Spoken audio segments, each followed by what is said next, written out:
One of the topics that comes up frequently with our clients is the idea of gifting. So, for many high net worth families, they're looking for ways to share their wealth with their family members prior to them passing away at some future point. It can be a great way to enjoy moments with kids and grandkids so that you get to see some of the impact of the money that you've built up over the years. There's quite a few ins and outs of the gifting topic. We're going to touch upon some of those briefly, but definitely open to a broader, more comprehensive conversation if you felt like that was necessary. I guess Ashley, maybe start us off with limits of gifting. Right. So that's probably one of the most important things to keep in mind is that each year the IRS issues a maximum limit that you can gift. This year it's $18,000, and so that's per donor per beneficiary.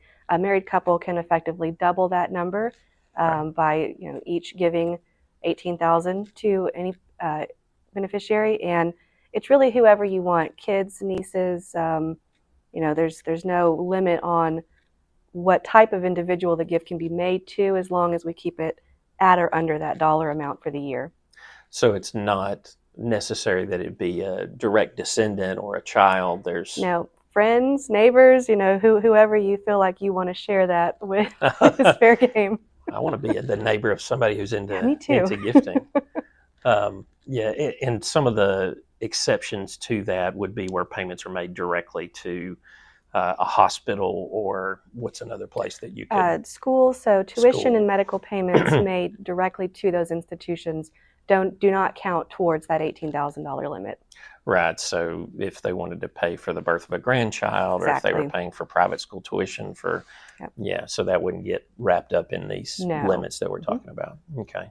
And then if they were to go over the limit for any reason, what happens then? Sure. So I guess one of the other big pieces of this is if you're, again, at or under that limit, you do not need to file a gift tax return for that gift. However, if you were to exceed it and give more than each year's amount, you just file a gift tax return and report it. So the over and above amount counts against your lifetime gifting allowance, which now is $13 million plus. Okay. So as long as it's reported and documented, you're not paying any tax on the gift. You just use up some of that exclusion.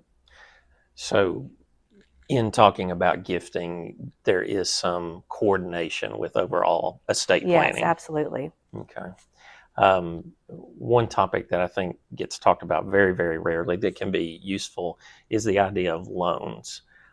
So, your child is going to buy house, car. You can actually loan them the money at a very reasonable rate. I guess they reset that probably every year, or the minimum interest rates are reset monthly. Okay. But yes, certainly below what sort of market mortgage rates would be. Right. And then I guess you could forgive some of the principal annually as part of your gifting structure. So intrafamily loans, very, very good technique. And again, as Craig's describing, client loans the money, you get to charge a minimum interest rate that's below current market. And then in lieu of having the child make payments, you can just use that annual gifting exclusion to begin to forgive that loan over time up to the limit. And then I guess if you were to pass away before the satisfaction of the loan, it just becomes part of the estate plan. Right, exactly. Okay. Claim against the estate. And again, this video is not meant to be comprehensive in any way. If you have any questions, please feel free to reach out.